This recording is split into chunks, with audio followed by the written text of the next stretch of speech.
Marco cinema ടെലിവിഷനിൽ പ്രദർശിപ്പിക്കുന്നതിനുള്ള അനുമതി നിഷേധിച്ച കാര്യം നമ്മളെല്ലാവരും അറിഞ്ഞു കാണുമല്ലോ. അങ്ങനെ മാർക്കോ സിനിമയുടെ പ്രദർശനം നിഷേധിക്കേണ്ട ഒരു അവസ്ഥയുണ്ടോ എന്നതിനെക്കുറിച്ച് ചർച്ച ചെയ്യുകയാണ് ഈ വീഡിയോ. മാർക്കോ സിനിമ ഇറങ്ങിയിട്ട് 1 വർഷം പോലും ആകുന്നില്ല. ഈ സിനിമ റിലീസാകുന്നതിന് മുമ്പും കേരളത്തിൽ കൊലപാതകങ്ങളും പീഡനങ്ങളും കുറ്റകൃത്യങ്ങളും നടക്കുന്നുണ്ടായിരുന്നു. അതുകൊണ്ട് മാർക്കോ സിനിമ ഇറങ്ങിയതുകൊണ്ട് മാത്രമാണ് ഇപ്പോൾ കേരളത്തിൽ കുറ്റകൃത്യങ്ങൾ നടക്കുന്നത് എന്ന് പറയുന്നതിനോട് യോജിക്കാൻ സാധിക്കുകയില്ല. അങ്ങനെ കുറ്റകൃത്യങ്ങളുടെ വർധനവിൻ്റെ പേരിൽ സിനിമ നിരോധിക്കുകയാണെങ്കിൽ മാർക്കോ സിനിമ മാത്രമാണോ നിരോധിക്കേണ്ടത്? ചുരുളി, ആവേശം, പണി, മുറ, ഇടുക്കി ഗോൾഡ്, തല്ലുമാല, ഹണീബി അങ്ങനെ ഒട്ടനേകം മലയാള സിനിമകൾ കൂടി നിരോധിക്കേണ്ടതില്ലേ?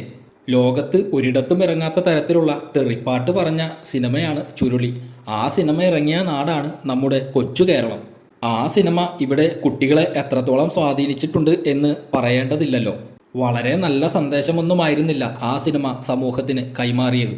സിനിമ കുട്ടികളെ സ്വാധീനിച്ചിട്ടാണ് സ്കൂളുകളിലും കോളേജുകളിലും അക്രമങ്ങൾ വർദ്ധിക്കുന്നത് എന്ന് പറയുകയാണെങ്കിൽ കുട്ടികളെ സ്വാധീനിച്ച ഒട്ടനേകം സിനിമകൾ കൂടി നമ്മൾ പറയേണ്ടി വരും. കുട്ടികളിലെ അക്രമവാസന വർദ്ധിപ്പിച്ച കുറച്ച് സിനിമകൾ ഞാൻ പറഞ്ഞു തരാം. തല്ലുമാല, ആവേശം, പണി, മുറ തുടങ്ങിയ സിനിമകൾ ഈ കൂട്ടത്തിൽ പെടുന്നതാണ്.